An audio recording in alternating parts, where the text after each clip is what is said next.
मदमोह लोभ सुसरी किती डंख ती विषारी.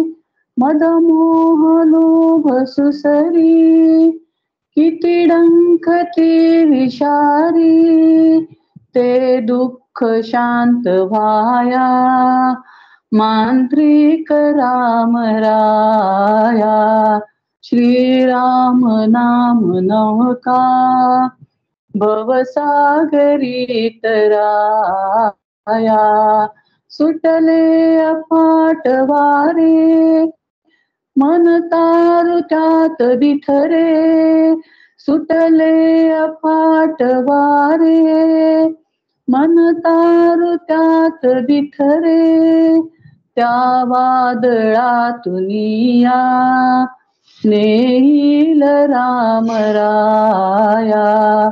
श्रीराम नाम नौका भवसागरी तराया.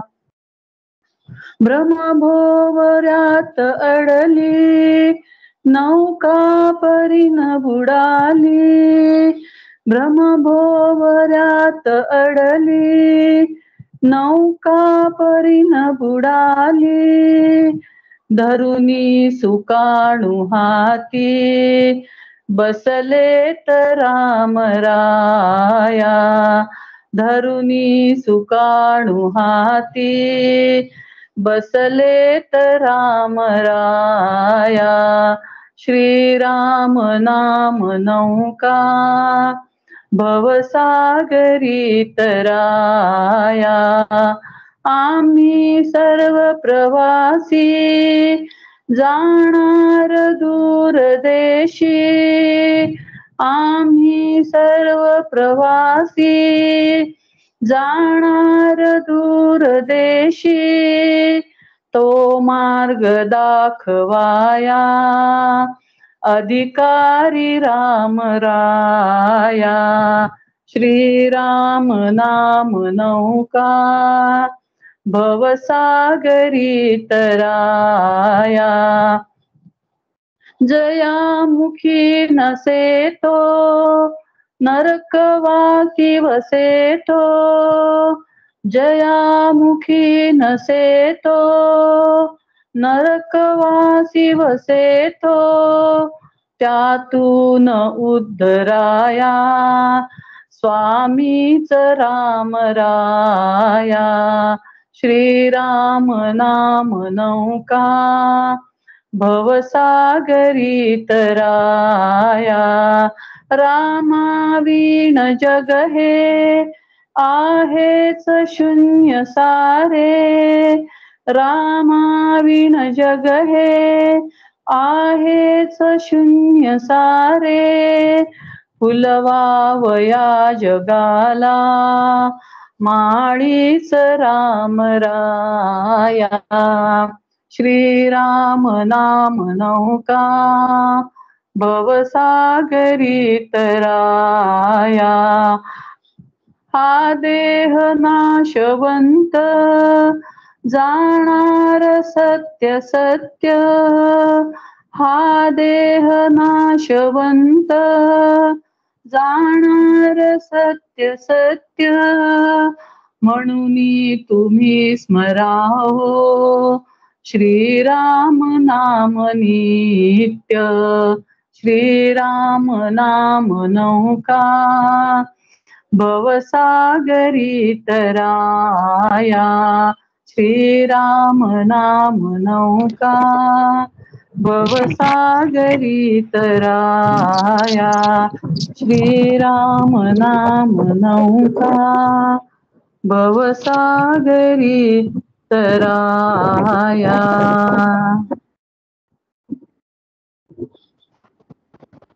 छान, सुरुवात छान झाली.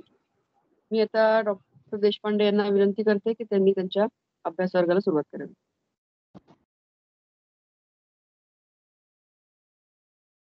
सर्वांना नमस्कार. ब्रह्मानंदम परमसुखदम केवलम ज्ञानमूर्तिम द्वंद्वातीतं गगनसदृशं तत्त्वमस्यादिलक्ष्यं एकं नित्यं विमलाचलं सर्वधी साक्षिभूतं भावातीतं त्रिगुणरहितं सद्गुरुं तं नमामि. गुरुर्ब्रह्मा गुरुर्विष्णू गुरुर्देवो महेश्वरा गुरुः साक्षात् परब्रह्म तस्मै श्री गुरवे नमः. 14वा अध्याय आपण त्याच्या 14व्या अध्यायाच्या शेवटाला आपण आलेलो आहोत आणि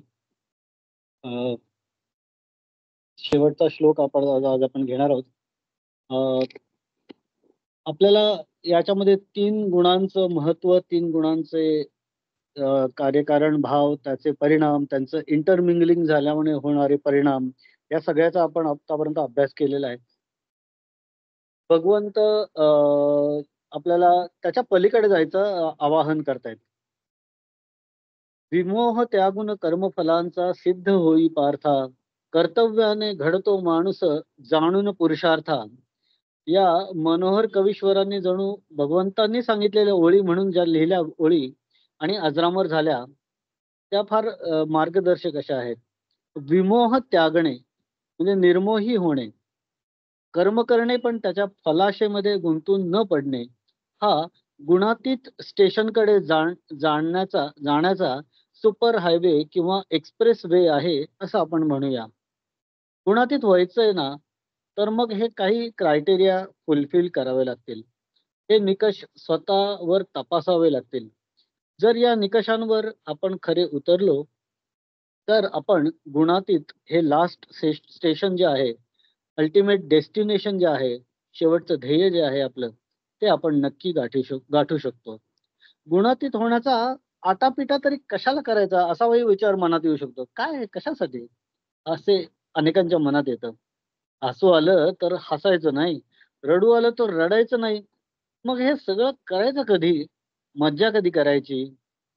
भरपूर वेगवेगळ्या ठिकाणचं खायचं कधी, प्यायचं कधी? जिंदगीत मज्जा नको का? उलट पोटभर हसलंच पाहिजे. वेळ आली तर ढसा रडता आलं पाहिजे, नाही का?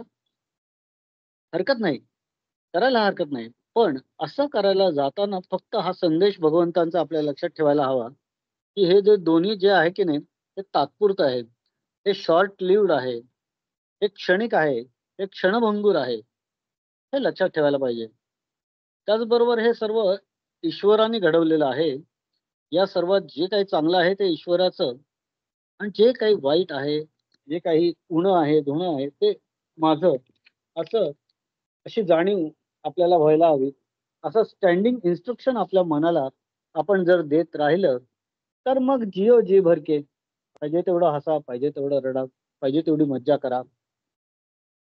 मागील आठवड्यामध्ये डॉक्टर स्वाती यांनी चर्चिलेल्या 26व्या श्लोकात भगवंत म्हणाले होते की अव्यभिचारी भक्ती योगाने, अर्थात केवळ एक सर्वशक्तिमान परमेश्वरालाच आपल्या मनाचा, आपल्या देहाचा स्वामी मानून आणि दंभ, स्वार्थ, अभिमान सोडून श्रद्धा आणि भक्तीने युक्त मनाने आणि परमप्रेमाने निरंतर त्यांचे चिंतन करणे म्हणजे अव्यभिचारी भक्ती आहे.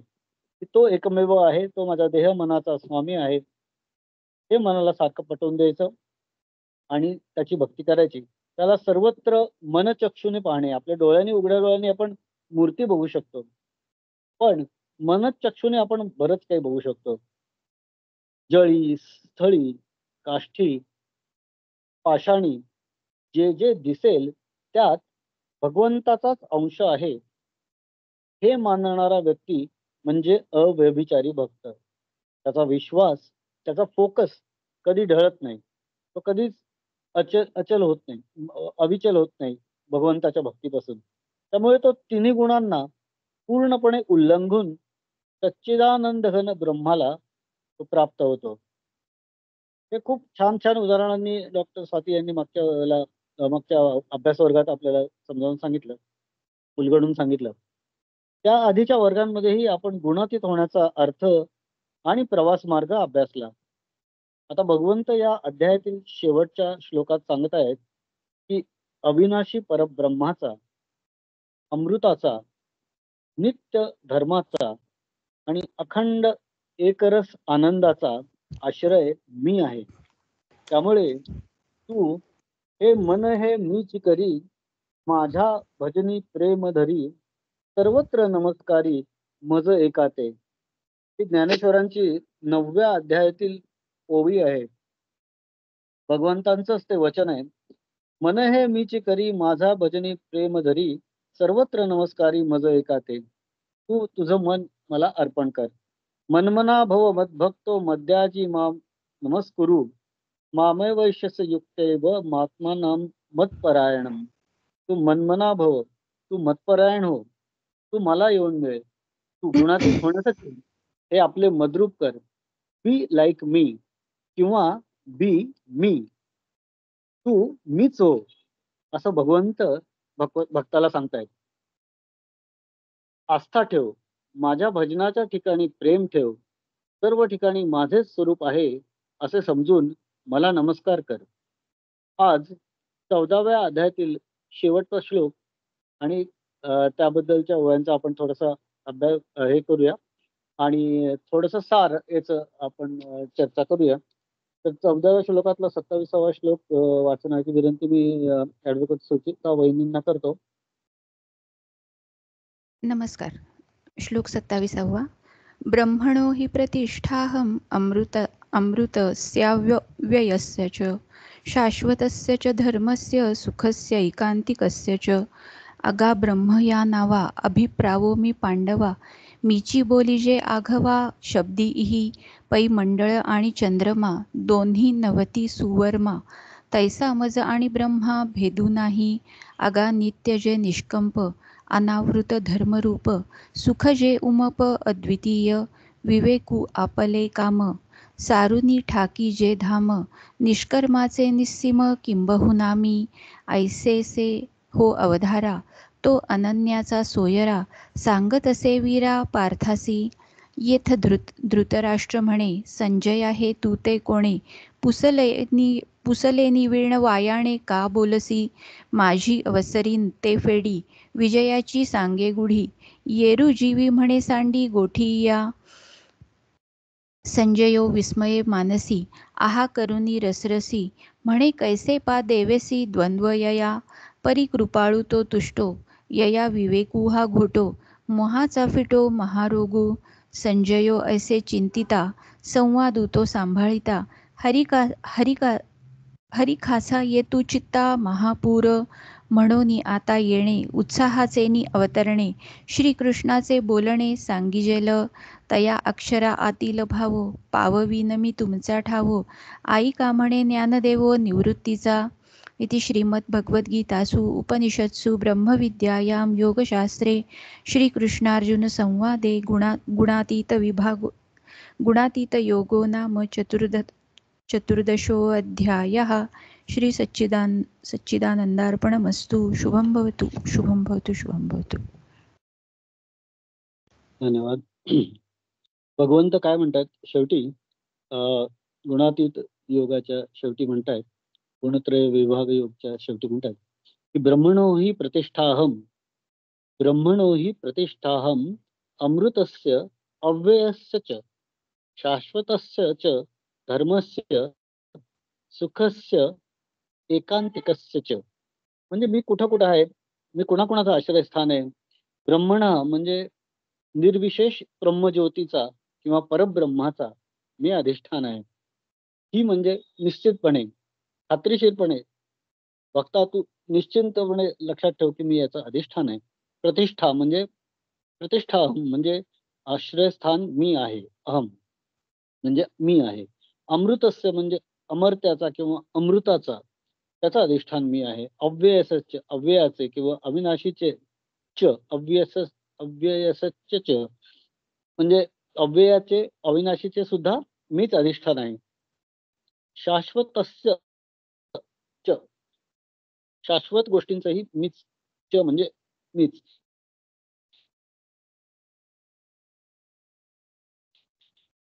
अधिष्ठान आहे. सुखाचे मीच अधिष्ठान आहे.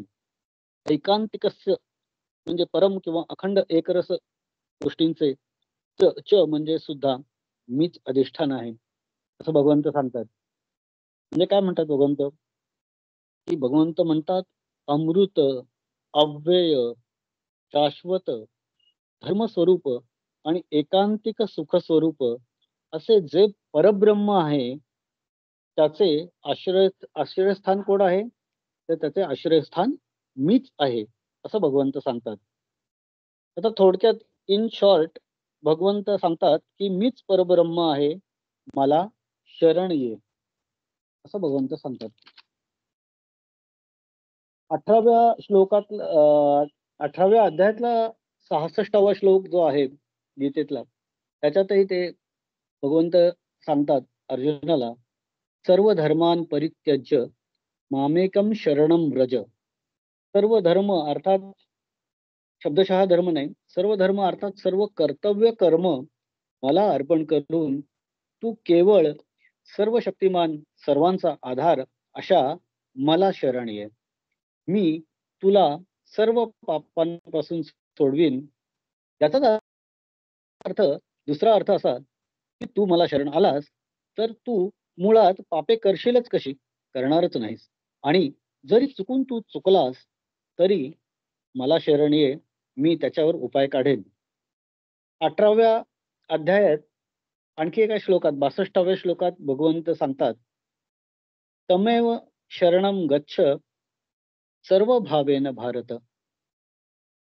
सर्व भाव परमेश्वराला अर्पण कर, तुला परमशांती मिळेल. सर्व भाव, मनात येणारे सर्व भाव ईश्वराला अर्पण करायचे, म्हणजे चांगलेच भाव मनात येतात. आता एक एक शब्दाचा या श्लोकातला विस्ताराने थोडासा अर्थ पाहूया. परब्रह्म म्हणजे मी, म्हणजे ईश्वर कसा आहे असं ईश्वर सांगतोय. ते काय म्हणतात, ब्रह्मणो हि प्रतिष्ठाहम अमृतस्य अव्ययस्य च शाश्वतस्य च धर्मस्य सुखस्य ऐकांतिकस्य च. यातला अमृत हा पहिला शब्द आहे. अमृत म्हणजे ज्याचा धर्म अमरण आहे, म्हणजे चिरंतन राहणे हा ज्याचा धर्म आहे ते अमृत. त्याला मृत्यू नाही, ते अविनाशी आहे, त्याचा नाश होत नाही, अर्थात त्याला जन्म आणि मृत्यू नाही. श्रुतीमध्ये म्हटलंय त्याप्रमाणे एतत् अमृतम अभयम एतत् ब्रह्म. ते अभय आहे, ते निर्भय आहे, तेच ब्रह्म आहे, ते शाश्वत आहे. आत्म्याची व्याख्या आणि कल्पना भगवंतांनी दुसऱ्या अध्यायात विस्ताराने वर्णन केलेली आपल्याला आठवत असेलच. दुसऱ्या अध्यायामध्ये आत्म्याविषयी भगवंतांनी सांगितलं होतं, कारण अर्जुन खूप घाबरला होता. आपल्याच नातेवाईकांना, सासऱ्याला, मामाला, काकाला, यांना सगळ्यांना मारायचं कसं. आणि मग तेव्हा भगवंत सांगत होते की अरे, जरी हे यांचं देह गेले तरी यांचा आत्मा हा अमर्त्य आहे, अमर आहे. कारण आत्मा कसा आहे, तो अव्यक्त आहे, तो अचिंत्य आहे, तो विकार रहित आहे, तो अवध्य आहे. आत्म्याला कोणी मारू शकत नाही. देहाला मारू शकतो पण आत्म्याला कोणी मारू शकत नाही. तो अवध्य आहे, तो न कापता येणारा आहे, तो न जाळता येणारा आहे, तो न भिजवता येणारा आहे, न तो वाळवता येणारा आहे. असा हा आत्मा. तो नित्य आहे, तो सर्वव्यापी आहे, तो अचल आहे, तो तो स्थिर आहे, तो सनातन आहे. मग ब्रह्म, परब्रह्म सुद्धा आहे, असंच आहे, हेच आहे अविनाशी परब्रह्म. ते कोण आहे, त्याचं अधिष्ठान कोण आहे, त्याचं निधान कोण आहे, तर मी आहे. अमृतस्य प्रतिष्ठा, तर मी आहे असं भगवंत सांगतात. पुढचा एक शब्द अव्यय. अव्यय शब्द म्हणलाय त्यांनी. अव्यय म्हणजे व्ययरहित, ते अव्यय. अव्यय आहे म्हणजे व्यय म्हणजे वाया जाणे किंवा क्षय होणे किंवा वापरलं जाणं. पैसा आपण वापरतो, एनर्जी आपण वापरतो, आपण जी जी गोष्ट वापरतो ती कमी होत जाते, तिचा क्षय होतो आणि मग पुन्हा त्याची भरपाई आपल्याला करावी लागते. घरातला बँक बॅलन्स महिन्याच्या सुरुवातीला जास्त असतो, तो महिन्याच्या शेवटी कमी होतो, संपतो. ज्याची वाढही होत नाही, ज्याची घटही होत नाही, ते म्हणजे अव्यय. म्हणूनच ते शाश्वत असतं. जे असतं ते जात कुठंच नाही. म्हणूनच अस्थी म्हणजे जे असत नाही, जे जायते म्हणजे ज्याचा जन्म होत नाही, ज्याचा बर्थ नाही, वर्धते म्हणजे ज्याची ग्रोथ नाही, ज्याचं विपरिमाणते म्हणजे ज्याची मॅच्युरिटी होणं असा प्रकार नाही, जे अपक्षीयते येते म्हणजे त्याचा डिके किंवा त्याचा क्षय किंवा ऱ्हास होत नाही, आणि विनश्यते म्हणजे ज्याचं डिस्ट्रक्शन किंवा ज्याचं डेथ होत नाही, अशा या सगळ्या विकारांनी जे रहित आहे ते अव्यय. मग अशा अव्यय गोष्टींचं अधिष्ठान किंवा प्रतिष्ठा कोण आहे, तर मी आहे, परब्रह्म आहे, असं भगवंत सांगतात. गदिमांचं एक जे गाणं आहे, पराधीन आहे जगती पुत्र मानवाचा, त्याच्यात एक खूप सुंदर तत्वज्ञान सांगितलेलं आहे वेगवेगळ्या ओळींमधनं. त्यातली एक ओळ मला आठवली. वर्धमान ते ते चाले मार्ग रे क्षयाचा. ज्याला राईज आहे त्याला फॉल आहे. वर्धमान म्हणजे जे वाढणार आहे, वाढत असतं. ते ते चाले मार्ग रे क्षयाचा म्हणजे जे आपल्याला वाटतं की वाढतंय, वाढतंय, वाढतंय. ते तर ॲक्चुअली क्षयाच्या मार्गावर चाललेलं असतं. म्हणजे ते घटण्याच्या किंवा कमी होण्याच्या मार्गावर चाललेलं असतं. असं त्या कवींनी, गदिमांनी सांगितलेलं त्या याच्यात. त्या ते त्या गाण्याचं, गीताचं जे प्रयोजन होतं, ते असं होतं की भरत जेव्हा दशरथांच्या मृत्यूची वार्ता अ, अ, वनामध्ये असलेल्या रामाला भरत भेटीच्या वेळेला सांगतो, त्यावेळेला तो ढसा-ढसा रडत हे सगळं सांगतो आणि त्याला खूप दुःख होत असतं. आणि अशा वेळेला रामाला खरं तर तो धक्का असतो, कारण त्याला कल्पना नसते या गोष्टीची. तरीसुद्धा ते भगवंत असल्याने ते त्याला समजावून सांगतात, की पराधीन आहे जगती पुत्र मानवाचा, आणि ते म्हणतात, की जगात मृत्यू आणि जन्म हे ठरलेले आहेत. यात दुःख करण्यासारखं काही नाही, किंवा जन्माने सुख आणि मृत्यूने दुःख करण्यासारखं काही नाही. कारण वर्धमान ते ते चाले मार्ग रे क्षयाचा. कारण भगवंत जो असतो तो कसा असतो, याच्या पलीकडे असतो. आपणही आपल्या मनातल्या भगवंताला जाणून आपल्याला पण स्वतःला याच्या पलीकडे न्यायला पाहिजे, असं भगवंत सांगतात. तर ते म्हणतात, की अव्यय हे माझं अधिष्ठान आहे. अव्ययाचा मी अधिष्ठान आहे. ज्याला राईज आहे त्याला फॉल आहे हे लक्षात ठेवून आपण आयुष्याच्या येणाऱ्या, रोज घडणाऱ्या, रोज आपल्यासमोर वाढलेल्या प्रसंगांना, रोज घडणाऱ्या घटनांना, रोज आपल्याशी वेगवेगळ्या प्रकारे रिॲक्ट होणाऱ्या, ॲक्ट होणाऱ्या व्यक्तींना जर हा क्रायटेरिया लावला, तर आपण नक्कीच थोडंसं शांतपणे या सगळ्या गोष्टींना रिॲक्ट करू शकतो, किंवा इनफॅक्ट आपण त्याला रिॲक्टच करणार नाही, किंवा अशा पद्धतीने रिॲक्ट होऊ, की समोरच्या व्यक्तीच्या ज्या त्याच्यात काही निगेटिव्ह हेतू असतील तर ते नष्ट होऊन जातील, आणि आपल्यालाही मनाचा शांती आपली ढळणार नाही, आपला तोल ढळणार नाही. पण यासाठी हे रिअलायझेशन आवश्यक आहे, असं भगवंत सांगतात. भगवंत सांगतात धर्मस्य, धर्मस्य प्रतिष्ठापन मीच आहे. म्हणजे धर्माचं अधिष्ठान मीच आहे. ॲक्चुअली अज्ञानामुळे जन्माने सुख होतं माणसाला. माणूस कोणी जन्म झाला, कुठल्याही गोष्टीचा जन्म झाला की सुखी होतो. मृत्यूने दुःखी होतो. त्यामुळे हे जीव असतात, अज्ञानी जीव, आपण आपल्यासारखे सगळेच. त्याच्या ॲक्चुअली त्यांना त्या अज्ञानातून ज्ञानाकडे नेणं म्हणजे धर्म. ज्याच्या मदतीने हे अज्ञानापासून आपल्या सर्व जीवांना वाचवता येईल, ती गोष्ट म्हणजे धर्म. धर्म म्हणजे ज्ञान. ज्ञान म्हणजे मी कोण आहे? कोहम, त्याचं ज्ञान. कस्तुम कोहम, असे प्रश्न म्हणजे तुम्ही कोण आहात? मी कोण आहे? असे प्रश्न लहानपणीच पडलेले समर्थ रामदास असोत, शंकराचार्य असोत, असे अगदी अनेक थोर पुरुष अ, या मार्गावरून गेले. देही असून ते विदेही झाले, सदा समाधिस्थ पाही, असे त्यांचं वर्तन होतं आयुष्यभर आणि अगदी लहानपणापासून. तर त्यांना स्वची जाणीव या संत सज्जनांना ऐहिक धर्मातच झाली होती. ते ऐहिक धर्मातच याच्या स्वची जाणीव झाल्यामुळे देही असून विदेही झाले होते. आणि सदा समाधिस्थ पाही म्हणजे ते कायम या भावामध्ये होते, की प्रत्येक गोष्टीत भगवंत त्यांना दिसत होता.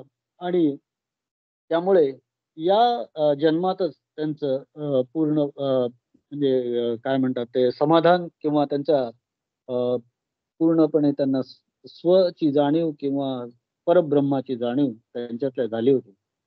भगवंत सांगतात की धर्माचं अधिष्ठान आश्रयस्थान मीच आहे हे तू जाणून घे.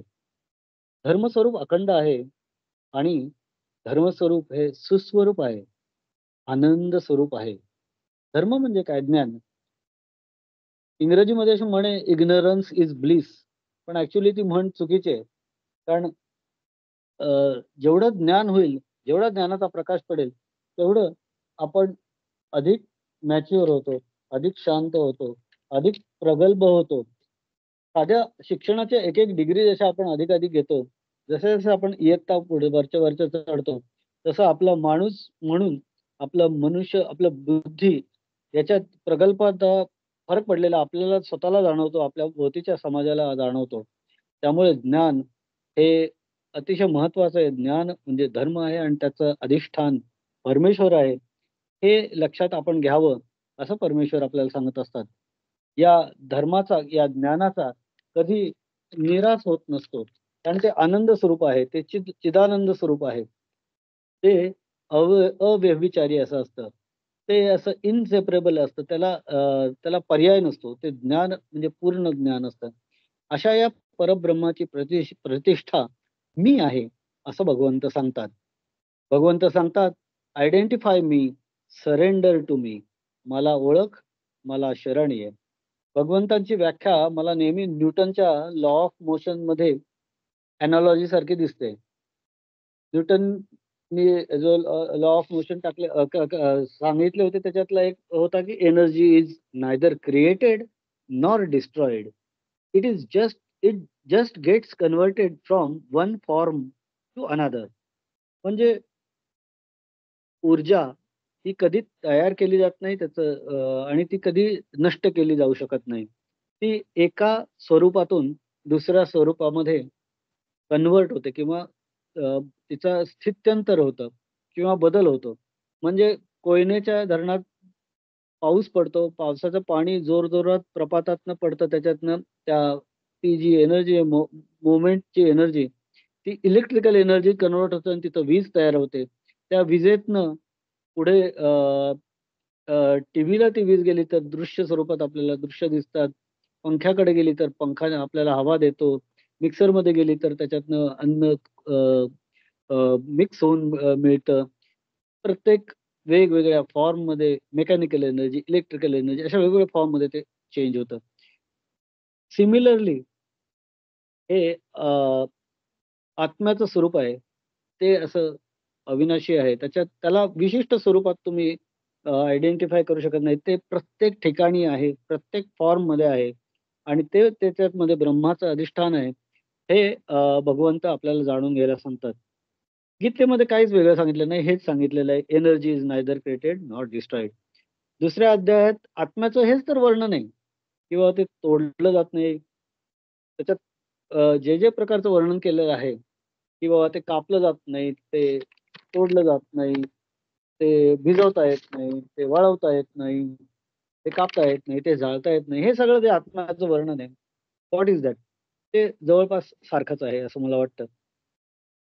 प्रत्येक आत्मस्वरूपाने सर्वांच्या हृदयामध्ये असलेल्या या परब्रह्माच्या सत्तेमुळेच सर्वांना सत्ता मिळते, स्फूर्ती मिळते, चेतना मिळते, एनर्जी मिळते. म्हणजे हे परब्रह्म स्वरूप म्हणजे आपल्या सर्वांमध्ये असलेली भरून राहिलेली जी एनर्जी आहे, ती ही परब्रह्म स्वरूपामुळे आहे आणि त्याचा अधिष्ठान भगवंत आहेत असं भगवंत सांगतात. या परब्रह्माला शरण गेलं, जर आपण मनोभावे शरण गेलं आणि प्रत्येक चांगल्या गोष्टीत, आपल्या सभोवतालच्या गोष्टीत आपण जर परब्रह्मच पाहायला सुरुवात केली, तर मग आपल्याला चिंतामणी, कामधेनू, कल्पतरू, जन्नत, स्वर्ग अशा कुठल्याच काल्पनिक गोष्टींची की ज्या आपल्या इच्छापूर्ती करतील, वाटतील त्या इच्छा आपल्या पूर्ण करतील, अशा ज्या कल्पना, भ्रामक कल्पना आहेत, त्या सर्व कुठल्याच कल्पनेची, कुठल्याच युटोपियाची आवश्यकता, कशाचीच आवश्यकता आपल्याला लागणार नाही. कारण आपण याची देही, याची डोळा, याची मने, याचे जन्मी हे सर्व आनंद उपभोगू शकतो. केवळ आत्मशांती आपल्याला तारून नेऊ शकते. आता याच श्लोकामध्ये पुढचा शब्द आहे की शाश्वत मीच आहे असं भगवंत सांगतात. शाश्वत म्हणजे अव्ययाचं दुसरं स्वरूप आहे शाश्वत. कधी न बदलणारं म्हणजे शाश्वत. स्थिर, कुटस्थ अचलम अचल ध्रुवम असं भगवंत म्हणतात की मी तसा आहे, म्हणजेच परब्रह्म परमात्मा आहे मी. I am neither created nor destroyed, I am everywhere. हे भगवंत जे सांगतात ते शाश्वत, त्याचं प्रतिष्ठान मी आहे, त्याचं अधिष्ठान मी आहे, त्याचं निधान मी आहे, असं भगवंत या श्लोकामध्ये सांगतात. भगवंत पुढे सांगतात की सुखस्य सुखस्य म्हणजे सुखाचं पण निधान मीच आहे. या श्लोकामध्ये त्यांनी जे सांगितलंय की त्याच्यामध्ये शाश्वतस्य च धर्मस्य सुखस्य एकांतिकस्य च, या सर्वांची प्रतिष्ठा अहम, म्हणजे या सर्वांचं निधान, या सर्वांचं प्रतिष्ठान मी आहे. सुखस्य म्हणजे काय? सुखाचं निधान म्हणजे परब्रह्म मीच आहे असं भगवंत सांगतात. निवृत्तीनाथांचा एक अभंग आहे, त्याच्यात त्यांनी म्हणले, प्राणिया उद्धार सर्व हा श्रीधर, ब्रह्म हे साचार कृष्णमूर्ती. म्हणजे जगाची उत्पत्ती करणारी माता ज्याच्या हृदयस्थानी आहे असा जो श्रीधर आहे तो सर्व प्राणीमात्रांचा उद्धार करून जातो, कारण तोच ब्रह्म आहे. त्याच्याबरोबर आणखी हे सुख अजून याच्यापेक्षा वेगळं काय डिफाईन करायचं, याची व्याख्या, सुखाची व्याख्या वेगळी काय करायची, की जे परब्रह्म आहे जो आपला उद्धार करेल, आपला उद्धार, आपल्या मनाचा देहाचा उद्धार जो होईल, ज्याच्यामुळे होईल, त्या परब्रह्माची प्राप्ती किंवा त्याचे रिअलायझेशन किंवा त्याची जाणीव आपल्यामध्ये निर्माण करणं, भगवंताच्या अस्तित्वाची जाणीव आपण मान्य करणं, याच्यापेक्षा वेगळं सुखाचं म्हणजे व्याख्या किंवा डेफिनेशन काही असू शकत नाही. आता हे सुख कसं जाणायचं, कसं ओळखायचं? संत वेगवेगळ्या प्रकारे सुखाविषयी बोलतात. सुखाचे हे सुख चंद्रभागे तटी पुंडलिकासाठी उभे राहे.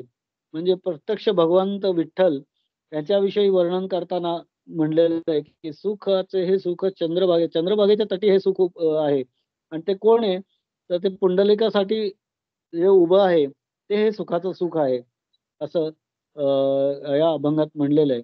त्या सुखाला ओळखायचं, ते सुख म्हणजे भगवंत, विठ्ठल, कुठलंही नाव घ्या, कुठलाही देव घ्या. हे सुख अनुभवण्यासाठी आपण काय करायचं याबद्दल निवृत्तीनाथांचा एक अभंगामधला एक ओळ आहे, ती मला आवडते खूप. त्यांनी म्हणलंय की नित्य हरिक, सोपं साधं विधान आहे. नित्य हरिकथा नित्य नामावळी, वैष्णवांचे कोळी धन्य जन्म. म्हणजे काय?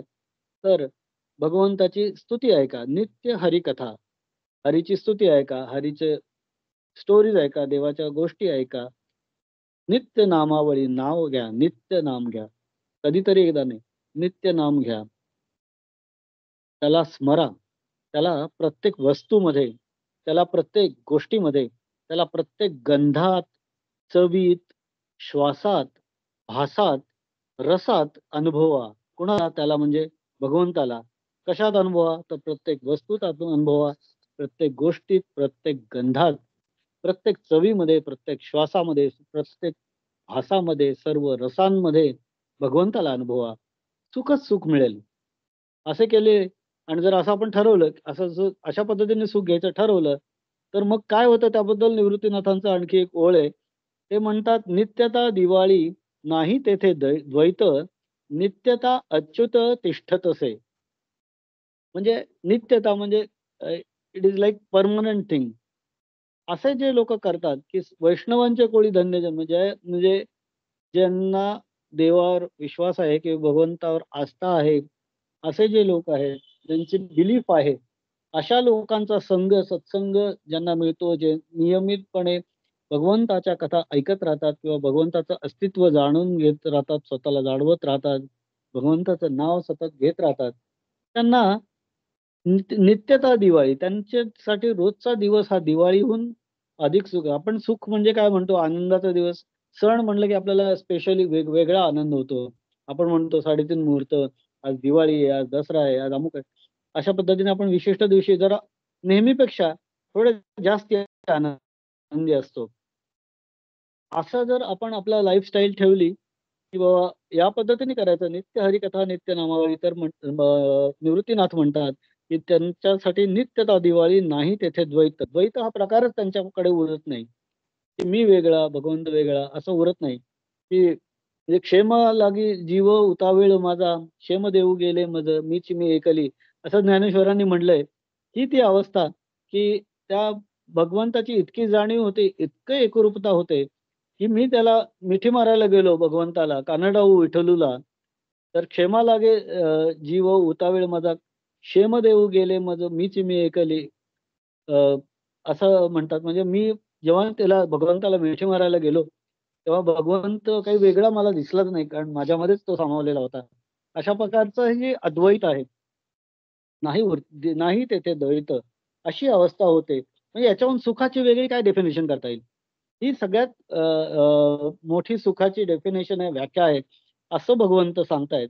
आणि नित्यता अच्युत, म्हणजे ती कुठेही ढळणार नाही, कुठेही त्याला अ, कुठल्याही प्रकारे ती त्याला विटाळ होणार नाही, ती खराब होणार नाही, अशी ती नित्यता कायम अशा भक्ताच्या घरी राहते, जो भगवंताची जाणीव कायम ठेवतो. आणि सुख कशात मागतो, कशात पाहतो, तर तो या भगवंताच्या आणि जाणीवेत मागतो. अशा उपासनेने मग सुख रोज मिळेल. कारण भगवंत या श्लोकात सांगतात, की सुखाचे अधिष्ठान, निधान मीच आहे. अमुक गोष्ट मिळाली की सुख, पैसा मिळाला की सुख, गाडी मिळाली की सुख, बंगला बांधला की सुख, बँक बॅलन्स वाढला की सुख, सत्ता मिळाली की सुख. हे सुख हे हे गोष्टी सुख देत नाहीत का? पैसा, गाडी, बंगला, बँक बॅलन्स, सत्ता, ह्या गोष्टी सुख देत नाहीत का? देतात ना, देतातच. पण ते क्षणभंगूर असतं. ते तात्पुरतं असू शकतं किंवा ते स्थायी नसू शकतं. याची जाणीव आपल्याला पाहिजे. या गोष्टी संपू शकतात किंवा कधीतरी हातात येतात, तशा कधीतरी हातातनं ते जाऊ शकतात. पैसा असेल, गाडी असेल, बंगला असेल, सत्ता असेल. सत्ता तर आहेच. 5-5 वर्षांनी ती जाऊ शकते, येऊ शकते. संपू शकते. पण म्हणजे तुम्हाला दीवार सिनेमातला तर डायलॉग आठवत असेल अमिताभ बच्चन आणि शशी कपूरचा. तर त्याच्यात मला वाटतं अमिताभ चोर असतो, शशी कपूर पोलीस असतो आणि अमिताभ त्याला म्हणतो, की म्हणजे मेरे पास गाडी है, बंगला है, पैसा है, नौकर है, चाकर है, तुम्हारे पास क्या है? असं तो म्हणतो. तेव्हा शशी कपूर म्हणतो, की मेरे पास माँ है. मग आता प्रत्येकाच्या सुखाची व्याख्या आणि तिथं तो अमिताभ असं गंभीर होता ना, असं दाखवलंय. ही गमतीची गोष्ट आहे. सिनेमातली एक छोटासा प्रसंग आहे. पण आपण जर याच्याशी रिलेट केलं तर ऍक्च्युअल सुख म्हणजे काय? सुखाचं निदान म्हणजे काय? एकाला वाटतं की आई माझ्याकडे आहे. याच्याहून माझ्याकडे याच्याहून मोठी माझ्याकडे इस्टेट कुठली नसलेली पुरेशी आहे. मला आई माझ्याकडे आहे. That is my asset. आणि एकाला वाटतं की गाडी आहे, बंगला आहे, नोकर-चाकर आहे. हा माझा ॲसेट आहे. ते पर्स्पेक्टिव्ह आहे आपला. तर ॲक्चुअली जो म्हणतो की आई माझ्याकडे आहे, तो थोडासा ईश्वराच्या अधिक जवळ जातो. तो शाश्वत सुखाच्या अधिक जवळ जातो. हे लक्षात घ्यायला हवं. परवा मागच्या आठवड्यात एक बातमी वाचली होती कुठेतरी, की सुरतचे कोणतरी हिऱ्यांचे व्यापारी आहेत खूप मोठे.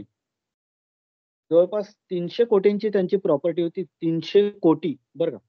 तर ती प्रॉपर्टी त्यांनी काय केली, तर ती प्रॉपर्टी त्यांनी लुटली आणि ते जैन संन्यासी झाले. लुटली म्हणजे अक्षरशः पुरचुंडीमध्ये हिरे भरून एका गाडीतनं रस्त्यावर फिरले आणि आजूबाजूच्या लोकांकडे त्यांनी त्या पिशव्या फेकून दिल्या. लुटली अक्षरशः 300 कोटीची प्रॉपर्टी लुटली आणि ते जैन संन्यासी झाले आणि आता ते फक्त भिक्षा घेऊन 5 ठिकाणी 5 घरी भिक्षा घेऊन जगतात. देहधर्म आहे म्हणून. ते कधीच ईश्वराला ओळखून गेलेत असं मला वाटतं. सोपं आहे का? अशी क्षणात 300 कोटीची प्रॉपर्टी फेकून द्यायची, वाटून टाकायची आणि भिक्षा मागून जगायचं आणि या दोघांनी मिळून तसा निर्णय घेतला. खूप अवघड गोष्ट आहे. पण कुठेतरी हे रिअलायझेशन त्यांना झालं असावं. प्रत्येकालाच असं करता येणार नाही. अवघड आहे खूप. पण कदाचित ते ईश्वराच्या किंवा खऱ्या सुखाच्या, सुखस्य अधिष्ठान मी आहे असं जेव्हा ईश्वर म्हणतात, भगवंत म्हणतात, तेव्हा नक्की काय आहे? त्याचं कुठेतरी रिअलायझेशन त्यांना खरोखर झालं असावं, असं याच्यातनं वाटतं. भगवंत श्लोकाच्या सुरुवातीला काय सांगतात की म्हणतात की ब्रह्मणो ही प्रतिष्ठाहम, मी ब्रह्माचे आश्रयस्थान आहे. अग्नी आपल्याला जळताना दिसून येतो पण लाकडात दिसून येत नाही. ज्या ऑक्सिजनने जीव जगतात तो आपल्याला दिसतो कुठे? ज्या ऑक्सिजनने अग्नीही दिसतो तो स्वतः कुठे दिसतो? तो निराकार आहे, ब्रह्मच आहे तो. लेखणीतून कागदावर उतरलेली कविता दिसते, मेंदूत कुठे दिसते? चव जिभेला कळते, वास नाकाला येतो. असतो तो एकाच पदार्थाचा. चवही त्याच पदार्थाची असते, वास त्याच पदार्थाचा असतो. पण वास कुणाला येतो? नाकाला. आणि चव कोणाला कळते? तर जिभेला. कुणाला काय रिअलाइज होईल हे फार महत्वाचं आहे. आपल्याला ईश्वराचं अस्तित्व त्यामुळेच, पुन्हा एकदा मला असं वाटतं की त्यामुळेच आपल्याला ईश्वराचं अस्तित्व हे वासात, श्वासात, रसात, आकारात, साकारात, वायूत, पाण्यात, आकाशात, वाऱ्यात, ताऱ्यात, निराकारातही दिसायला हवं. Self realisation is being next to गुणातीत. स्वची जाणीव हे गुणातीतच्या पथावर जाण्याचं किंवा त्याच्याही पुढे जाण्याचा मार्ग आहे. आणि स्वची जाणीव ही खूप महत्वाची आहे. Alert but calm state of mind and body म्हणजे स्वची जाणीव. याच्यात ढेपाळून जाणं, कायम झोपून राहणं, निष्क्रिय होणं असं काहीच अपेक्षित नाही. स्वधर्म करत राहणं, alert state of mind but calm state of mind and body also, हे अचीव करायला हवं. आणि हेच भगवंत आपल्याला टार्गेट देतात गीता अभ्यासताना की या रिअलायझेशनच्या पाथवेवर तुम्ही चाला. या पाथवेवर पुढे गेलात तर तुमच्या आहे त्या जन्मीच तुम्हाला मोक्ष मिळेल, तुम्हाला शांतता मिळेल आणि तुम्हाला आनंद मिळेल.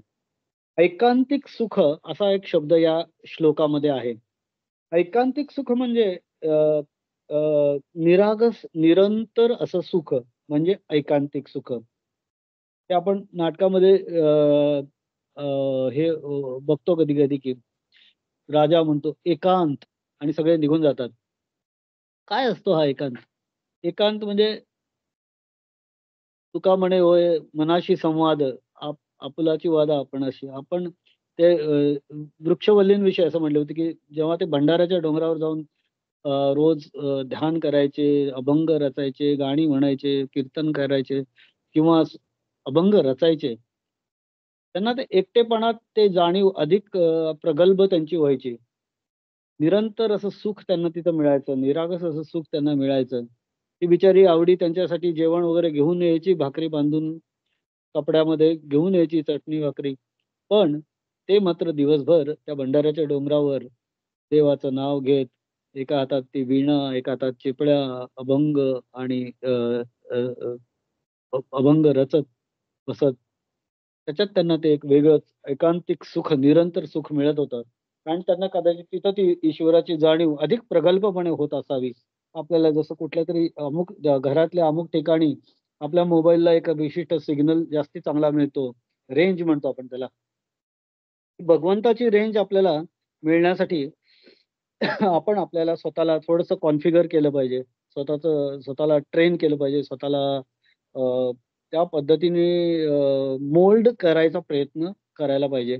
मग आपल्याला ते ऐकांतिक सुख जे आहे, निरागस निरंतर सुख आहे, ते निश्चितप्रमाणेपणे प्राप्त होणार आहे. शाश्वत सुख भक्तीबरोबरच प्राप्त होईल. त्यासाठी ईश्वराच्या अस्तित्वाची जाणीव आणि भेटीची तळमळ लागायला हवी. ही तळमळ लागायला हवी. आणि काय करायला हवं यासाठी? श्रवण करायला हवं. श्रवण, कीर्तन, नामस्मरण, केवळ स्मरण सुद्धा it's okay. Once in a day time, once in a moment, remember परब्रह्म, ईश्वराचं कुठेतरी कधीतरी दिवसातनं जेव्हा क्षण येईल, कधी वेळ मिळेल तेव्हा स्मरण केलं तरी अ, ते सुद्धा फायद्याचं ठरेल. ते एकांतिक सुख तुम्हाला आपल्याला देऊ शकेल. आपण जनरली प्रॉब्लेममध्ये आलो, संकटात आलो, आपल्याला टेन्शन आलं, ताणतणाव आले, की आपल्याला ईश्वराची पटकन जाणीव होते, आठवण होते. लहानपणी जसं आपल्याला आपलं तळमळ मनाची झाली की आपल्याला आईची आठवण यायची. जरा कुठे काय झालं की आईची आठवण यायची. काय अडचण आली, आई. तसं ही आपली सर्वांची आईच म्हणायला हवी भगवंत म्हणजे. आणि आपल्याला जेव्हा अडचण येते तेव्हा त्याची आठवण येते. पण अडचण नसताना त्याची आठवण करायला करायला पाहिजे. अडचण नसताना त्याचं नाव घेतलं पाहिजे. त्याच्याबद्दल ऐकलं पाहिजे. त्याच्याबद्दल बोललं पाहिजे. त्याचं स्मरण केलं पाहिजे. हे सगळं ईश्वर आपल्याला करायला सांगतो. अगदी आपण इतर फार मोठा परोपकारी झालो तर फारच चांगलं. सतत दुसऱ्याच्या उपयोगी पडणं फार गरजेचं आहे. पण प्रत्येकाला ते जमेल असं नाही. पण आपला तो तो मोटिव्ह ठेवायला हवा. आपल्याला जर गुणातीत व्हायचं असेल, तर आपल्याला परोपकारी पण व्हायला पाहिजे. परोपकाराय फलन्ति वृक्षाः, परोपकाराय दुहन्ति गावः, परोपकाराय वहन्ति नद्याः, परोपकाराय सतां विभूतया. म्हणजे वृक्ष जे असतात ते फळं स्वतःसाठी थोडीच प्रोड्यूस करतात. आंब्याच्या झाडाला आंबा लागतो, पेरूच्या झाडाला पेरू लागतो. तो काय त्याच्या स्वतःसाठी नाही. तो आपल्या सर्वांनाच आनंद देऊन जातो. तर गायी जे दूध देतात, ते स्वतःसाठी देत नाहीत. ते त्यांच्या बछड्यासाठी देतात, त्यांच्या मालकासाठी देतात. नद्या ज्या वाहतात, पाणी वाहतात, ते काय स्वतः नदी पाणी पिते का? नाही. ते सगळ्यांसाठी समाजाला ते मिळवून देते. तसंच संत मंडळी जी असते ती परोपकारासाठी त्यांचा जन्म परोपकारासाठी झालेला असतो. आपण अगदी 100% एखाद्या डोंगरावर जाऊन बसणारे संत होणार नाही किंवा आपण फार संन्यास घेऊन संत होणार नाही. पण आपण जाता जाता कोणाला तरी काहीतरी छोटी मोठी हेल्प जरी केली, राग ठेवला नाही, हसून मदत केली, तरी आपण ह्या गुणातीत होण्याच्या प्रवासात थोडंसं पुढे गेलो, पुढे सरकलो, पुढच्या स्टेशनला गेलो असं आपल्याला जाणवेल.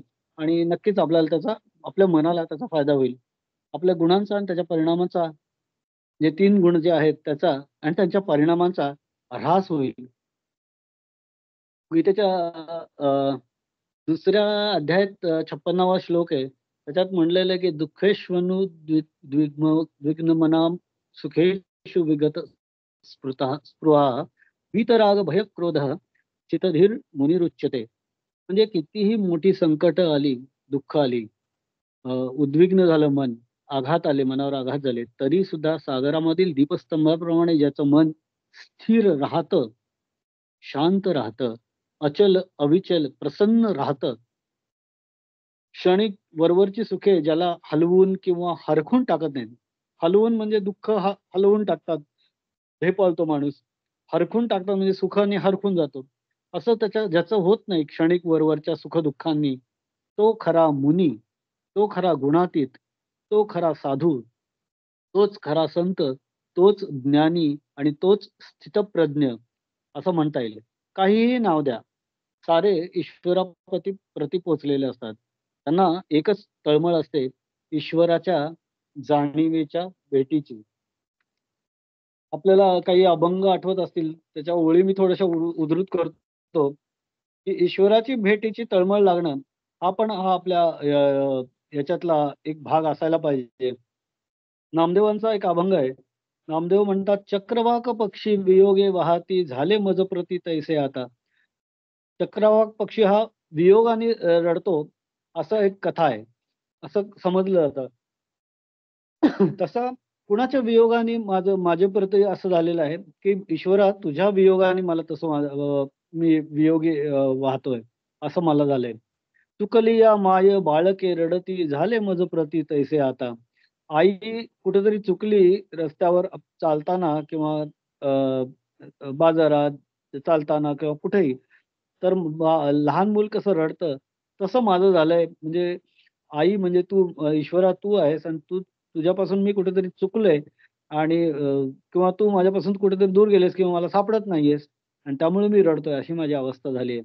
वत्स न देखता गायी हंबरती, झाले मज प्रती तैसे आता. गायींचं पण असं होतं, की गायींना जेव्हा आपलं बछडा दिसत नाही, वासरू दिसत नाही, तेव्हा ते जोरजोरात हमरून त्याला बोलवायला सुरुवात करतात. त्या रेस्टलेस होतात, अस्वस्थ होतात. झाले मज प्रती तैसे आता. अशी ईश्वर न भेटल्यामुळे आपली अवस्था व्हायला हवी. जीवना वेगळे मत्स्य तळमळती, झाले मज प्रती तैसे आता. जीवन म्हणजे पाणी. पाण्याशिवाय मासे जसे तळमळतात, तडफडतात, तसं ईश्वराच्या भेटीशिवाय जसं पाण्याशिवाय तळमळतो, तसं ईश्वराच्या भेटीशिवाय आमचे आमचे जीव तळमळतायत, असं नामदेव महाराज सांगतात. नामा म्हणे मज ऐसे वाटे, चित्ती करीतसे खंती फार तुझी. तू न भेटण्याची खंत मी फार करतो, असं रामदेव म्हणतात. आपल्याला त्यांची लहानपणची गोष्ट आठवते, की ते हट्टाने त्या भगवंताला प्रसाद त्यांनी का खाल्ला नाही म्हणून रुसून बसतात, 2-3 दिवस जेवत नाहीत. त्याने तो खाल्लाच पाहिजे म्हणून हट्ट धरतात. अशी ती एक गोष्ट त्यांची खूप प्रसिद्ध आहे. तर अशा प्रकारची भगवंताविषयीची तळमळ अ, अ, निर्माण होणं हे सुद्धा गुणातीत होण्याच्या प्रवासातलं एक महत्त्वाचं टर्म किंवा एक स्टेट ऑफ माइंड आहे असं वाटतं. अ, तुकाराम महाराजांचाही अभंग अशाच प्रकारचा आहे. कन्या सासुरासी जाये मागे परतोनी पाहे, तैसे झाले माझ्या जीवा केव्हा भेटसी केशवा. म्हणजे मुलगी लग्न झाल्यावर सासरी जाते, पण ती मागे वळून पाहत असते माहेराकडे, आईकडे, वडिलांकडे. तैसे झाले माझ्या जीवा, माझ्या मनाचं तशी अवस्था झाली, केव्हा भेटसी केशवा. केशव म्हणजे भगवंत, म्हणजे कृष्ण, म्हणजे भगवान, परब्रह्म. हे केव्हा भेटतोस मला? तू माझा मायबाप आहेस आणि तू मला कधी भेटतोस?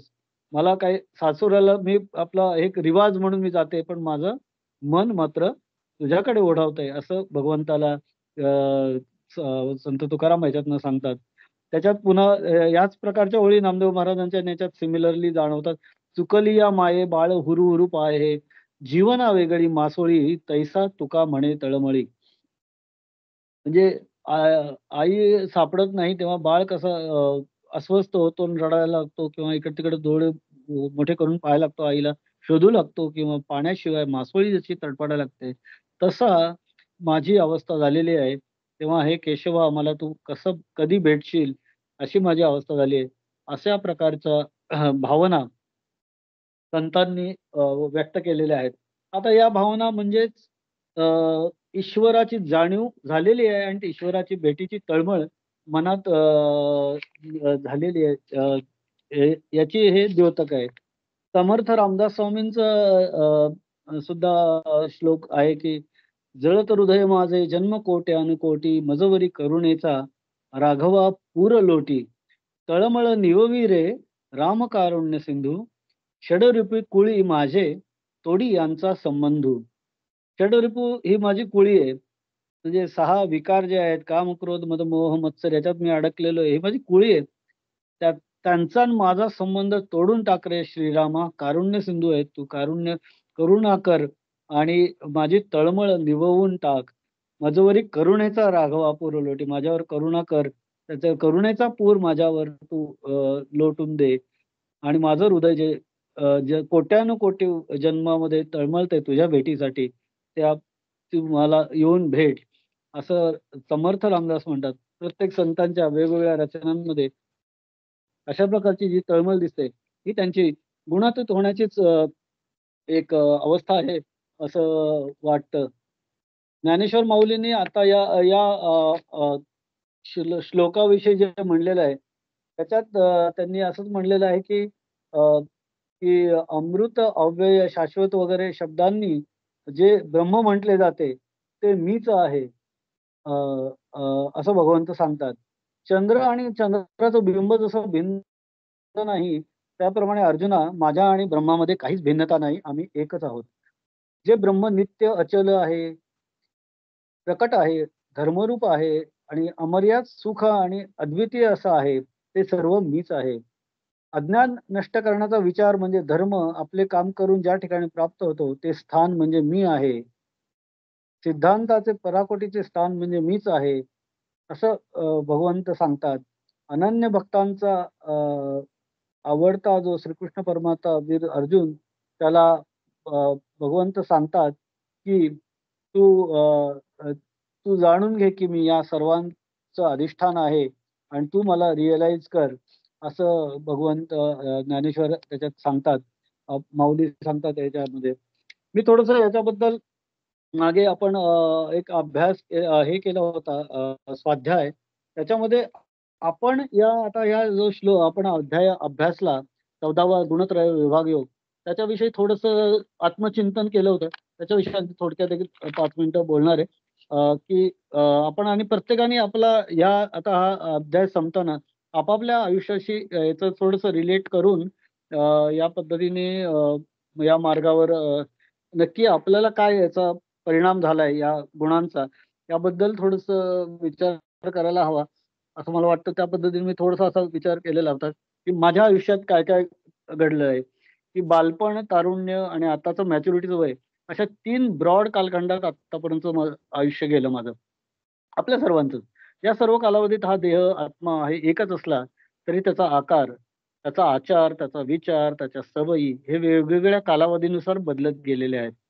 5व्या वर्षी, 15व्या वर्षी, 25व्या वर्षी, 35व्या वर्षी आणि 45व्या वर्षी शरीराचा आकार, मनातले विचार, त्यानुसार कृती ही वेगवेगळी होती, पण व्यक्ती मीच होतो. या बदलांचा एक सायन्सनुसार, हार्मोन्सनुसार वेगवेगळा पॅटर्न जरी असला, तरी त्यात एक समान 3 धागे नकळत जाणवायचे. त्याचा अर्थ गीता अभ्यास करायला लागल्याबरोबर 45 नंतर कळू लागला आणि मग हळू हे सगळं सोपं झालं. म्हणजे जसं आपण अभ्यास याचा करू, तसं थोडं आयुष्य थोडं सोपं होतं. अनेक गोष्टींचा उलगडा होऊ लागला. हे 3 धागे म्हणजे त्रिगुण होत. सत्व, रज आणि तम. मी कधी कसा असा वागतो, कधी तसा वागतो. का बरं? तो माझ्याशी असा वागतो, त्याच्याशी तसा वागतो. का बरं? ती कधी असा वागतो, वागते, कधी तशी वागते, वागतो. का बरं? माझा मूड सकाळी, दुपारी, संध्याकाळी वेगळा असतो. का बरं? माझ्यावर एखाद्या लेखाचा, बातमीचा, गाण्याचा, चित्रपटाचा इतका परिणाम कसा होतो? असाच परिणाम का होतो? विशिष्ट वेळी भूक लागते, तशा विशिष्ट वेळी कविता कशा सुचतात? ओ-पी-डी, आवडीचं काम, लेखन, सर्जरी करताना, कंटाळा, थकवा कधी येत नाही. ही सगळी आवडीची कामं करताना आणि इतर वेळी आळस कसा बळावतो? अशा एक नाही अनेक प्रश्नांची उकल त्रिगुणांच्या अभ्यासाने झाली असं म्हणता येईल. माझ्या बाबतीत, आयुष्याच्या बाबतीत हे असं घडलं. त्रिगुणांचा जेव्हा अभ्यास केला तेव्हा. लहानपणापासूनच अतिशय रजोगुणी असा स्वभाव माझा होता असं मला जाणवतं. अतिक्रियाशीलता. शाळेमध्ये वर्गात पहिला नंबर आलाच पाहिजे, गृहपाठ पूर्ण केलाच पाहिजे, शाळेच्या गॅदरिंग आणि प्रत्येक ॲक्टिव्हिटीत आपला सहभाग नव्हे, प्रभाव असलाच पाहिजे, अशी भावना. त्यातून ओव्हर ॲक्टिव्ह नेचर, अतिक्रियाशीलता असायची. कॉलेजमध्ये पण तेच. आपला सकारात्मक प्रभाव सभोवताली पडायला हवा, अशी सुप्त भावना मनात असणार कदाचित. त्यामुळे खूप ॲक्टिव्ह असायचो. पुढे तारुण्यात आणि नंतरही कामात आणि समाजात आपला प्रभाव जाणवावा, ही कुणाच्याही मनात असतेच, ती सुप्तेच्छा असायची असं वाटतं. अर्थात त्यासाठी फार पुढे-पुढे कधीच करावं लागलं नाही. गुणांनी संधी भरपूर मिळत गेल्या. पैशासाठी कधीही डेस्परेशन नव्हतं, तरी परिस्थिती सुधारली. आणि जसा 35व्या वर्षी प्राणायाम, योग करू लागलो, तसं जाणवायला लागलं, की या सर्व रजोगुणी प्रवृत्ती होत्या. त्यात तमाचा फारसा सहभाग नसला, तरी या गोष्टी ज्यांची सवय होती त्या घडल्या नाहीत वा मनाप्रमाणे झाल्या नाहीत, तर त्याचा नकळत ताण मनावर आणि शरीरावर रिफ्लेक्ट होत होता. प्राणायामाच्या मदतीने एक फिल्टर मनासमोर तयार करता आला. भोवतालची परिस्थिती, घरचे, सभोवतीचे आणि कामातील संबंधितांचे जे स्वभाव असतात, त्यांचं जे वर्तन असतं, आपल्याबद्दलचे त्यांचे विचार असतात, हे कदाचित आपण बदलू शकणार नाही. पण आपण कुठल्याही जाणवलेल्या निगेटिव्हिटीचा आपल्यावर होणारा परिणाम फिल्टर करू शकतोय, कमी करू शकतो. आपला ताणतणाव कमी करू शकतोय, याची जाणीव होऊ लागली. की गीतेचा अभ्यास सुरुवात केल्यानंतर आनंदाची कुपीच गवसल्यासारखं झालंय. प्रत्येक आजवरची कृती म्हणजे करायची कृती यांचं सेग्रिगेशन सत्व, रज आणि तम या 3 गुणांच्या मोजपट्टीवर ठेवून तपासायला थोडं-थोडं जमू लागलंय. मैं ऐसा क्यों हूँ? मैं ऐसा क्यों हूँ? असा प्रश्न वर्षानुवर्ष पडे, त्याची उत्तरं आता मिळायला लागलीत. अंगच्या गुणांचा अदृश्य अहंकार विरून गेलाय. द्वेष, मत्सर कधीच कोणाचाच वाटला नव्हता. पण क्वचित मनाविरुद्ध घडल्यास साहजिकच येणारा राग हळू हे जेव्हा जाणवलं, की अरे आता माझ्यावर रजोगुण हावी झालाय, तमोगुण हावी झालाय, असं जाणवलं, की तो कमी व्हायचा, निमायचा. आळस कमी झालाय. सात्विक वाचणं, पाहणं, खाणं, राहणं याची ओढ पहिल्यापासून होती ती वाढू लागली आहे. कितपत जमली कृती ते हळू तपासून पाहावं लागेल, पण गाडी बहुतेक राईट ट्रॅकवर आहे असं वाटतंय. कुठल्याही सायकॅट्रिक टेस्टपेक्षा या त्रिगुणांची टेस्ट आपण आपल्या बिहेवियरला लावायची आणि आपलं ते बिहेवियर नेमका कुठल्या गुणांच्या डॉमिनेशनमुळे वाढलंय हे पाहायचं. रज आणि तमाला कमी करायला प्रयत्न करायचे. स्वतःच्याच मनावर स्वतःवर एक सीसीटीव्ही बसवायचा आणि निरीक्षण करायचं.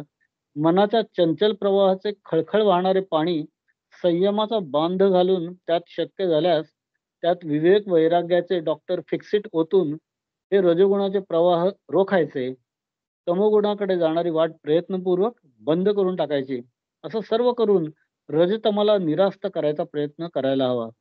रजोगुणावर सर्वोत्तम उपाय म्हणजे स्वधर्म पालन, चिंतन, अवलोकन आणि अवलंबन हे सगळं करायला हवं असं वाटतं. आणि स्वधर्माचं सतत चिंतन करून त्यातच सर्व शक्ती वेचली पाहिजे. अन्य वस्तूंकडे लक्ष देता कामा नये. आणि निष्काम कर्मयोग हा रजोगुणावर उत्तम तोडगा आहे. म्हणजे सारखं काहीतरी मिळवण्यासाठी काहीतरी करत राहणं पेक्षा काहीतरी करत राहायला हरकत नाही, पण ते निष्काम कर्मयोगाने करावं. अति किंवा अचाट कर्म म्हणजे कर्मयोग नाही. केवळ पुष्कळ काम करणं म्हणजे कर्मयोग नाही. फळाकडे लक्ष न ठेवता केवळ स्वभावप्राप्त अपरिहार्य असा स्वधर्म आचरणं आणि त्याद्वारे मन शुद्ध करत राहणं हा कर्मयोगाचा विशेष आहे, असं विनोबाजी म्हणतात. स्वधर्म मर्यादा ओळखण्याने रजोगुणावर स्वार होता येईल असं विनोबाजी म्हणतात. एकदा आपल्याला कुठल्या क्षणात, प्रसंगात कुठला गुण आपल्यातला प्रबळ होतोय हे जाणवलं आणि कळायला लागलं, तर रजतमाला दाबणे, सत्वाला वर येण्यास, प्रबळ होण्यास मदत करणे हे आपल्याला हळूहळू जमू लागेल, असं मला वाटतं. आळसावर अंकुश ठेवायचा प्रयत्न करून सत्वगुणाचा अभिमान जोडतो म्हणून त्याला काचेप्रमाणे अलगद हाताळावं लागेल. तमोगुण सुद्धा कमी करता येईल, त्याला निरहंकारी बनवता येईल, त्याच्याबद्दलची आसक्ती, अभिमान दूर करायचा प्रयत्न करता येईल. तर ते कसं?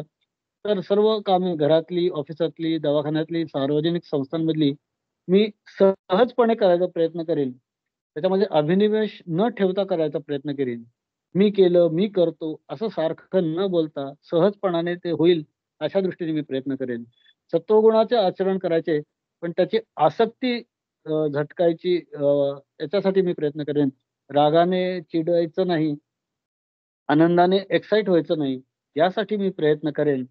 दिवसाच्या शेवटी देवाला दिवस पार पडल्याबद्दल थँक्स देऊन हसण्याचा इमोजी त्याला पाठवायचा मनाच्या व्हॉट्सअपवर आणि न्यूट्रली दिवसभरातल्या आपल्या वर्तनाचे अनालिसिस करायचं आणि निद्राधीन व्हायचं. असं जमलं तर आपण गुणातीत होऊ निश्चितच त्या पद्धतीने आपण पुढे जाऊ असं वाटतं. आणि विनोबा भावेंनी पण हेच सांगितलेलं आहे की त्यांनी जेव्हा ह्या त्रिगुणात्मक योगाबद्दल लिहिलंय तेव्हा ते म्हणतात की तुम्ही जरी सत्वगुण बनलात, अहंकार जिंकलात, फलासक्ती जरी सोडलीत, तरी जोपर्यंत हा देह चिकटलेला आहे तोपर्यंत मधून मधून हे रजतमाचे हल्ले तुमच्या अंगावर, मनावर होतच राहणार. हे गुण जिंकले तर घटकाभर वाटेल की ते परत जोर करून परत परत पुढे आपल्या अंगावर परत धावत येतात. सतत त्यासाठी जागरूक राहिलं पाहिजे. समुद्राचं पाणी जोराने आत शिरून ज्याप्रमाणे आखातं निर्माण होतात, त्याप्रमाणे रजतमाचे जोरदार प्रवाह मनोभूमीत शिरून आखातं निर्माण करतात. म्हणून जराही छिद्र ठेवू नका, कडेकोट पहारा ठेवा आणि कितीही दक्षता बाळगली तरी जोपर्यंत आत्मज्ञान नाही, आत्मदर्शन नाही, तोपर्यंतच धोका आहे. म्हणून काही करा, पण हे आत्मज्ञान प्राप्त करून घ्या. मग हे कशाने होईल आत्मज्ञान? जागृतीच्या कसरतीने हे होणार नाही. मग कशाने होईल? अभ्यासाने होईल? नाही नाही. एकच उपाय आहे, तो म्हणजे भगवंताची अत्यंतिक जिव्हाळ्याने, कळकळीने भक्ती करणे. म्हणजे मगाशी जे 2-3 अभंग उद्धृत केले त्याप्रमाणे ती तळमळ, ती कळकळ भक्तीची असायला हवी. रजस्तमो गुणांना जिंकाल, सत्वगुणाला स्थिर करून त्याची फलासक्ती जिंकून घ्याल, परंतु तेवढ्यानेही भागणार नाही. जोपर्यंत आत्मज्ञान नाही तोपर्यंत निभावणार नाही. शेवटी त्या परमेश्वराची कृपा पाहिजे. त्याच्या कृपेस जिव्हाळ्याला भक्तीने प्राप्त झालं पाहिजे. कशाने प्राप्त आपण एलिजिबल होत त्याला? तर भक्तीने. त्याशिवाय दुसरा उपाय मला दिसत नाही असं विनोबा म्हणतात. ते म्हणतात की अर्जुनाने हाच शेवटी प्रश्न विचारला आणि भगवंतांनी त्याला काय उत्तर दिलं, तर अत्यंत एकाग्र मनाने निष्कामपणे माझी भक्ती कर, माझी सेवा कर. जो अशी सेवा करतो तो या मायेच्या पलीकडे जाऊ शकतो. एरवी ही गहन माया करता येणार नाही. हा भक्तीचा अतिशय सोपा उपाय आहे. हा एकच मार्ग आहे.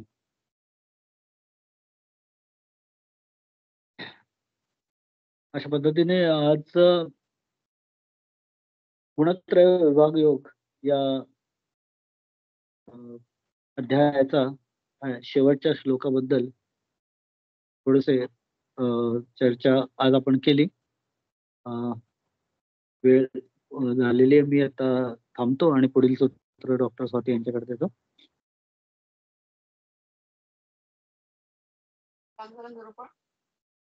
मी आता जयश्री यांना विनंती करते.